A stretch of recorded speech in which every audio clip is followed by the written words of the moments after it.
Assalamualaikum warahmatullahi wabarakatuh. Bismillahirrahmanirrahim. Wilujeng enjing sadayana ibu guru nepi kahormat sareng sadaya rencang siswa kelas 10 nepi kacinta. Langkung tipayun mangga urang panjatkeun puji sareng syukur ka Allah Subhanahu wa taala anu parantos maparin nikmat ka urang sadayana dugi ka tiasa patepang rarai dina ieu tepat kalawan dina kaayaan sehat walafiat.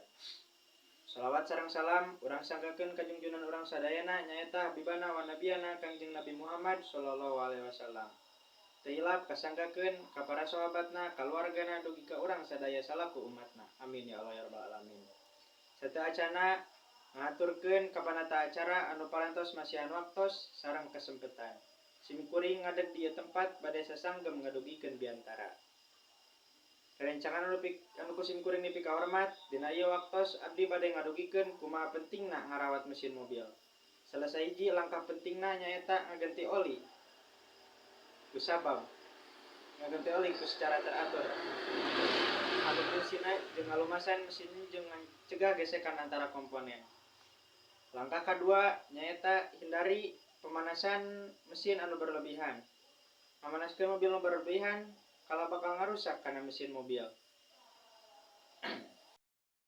Langkah katilu nyaeta gunakeun bahan bakar nu tepat. Bahan bakar nu salah bakal nganyebabkeun performa mesin mobil jeung bakal ngaruksak kana sistem bahan bakar. Hadirin anu nepi kahormat, rupina mung sakitu anu tiasa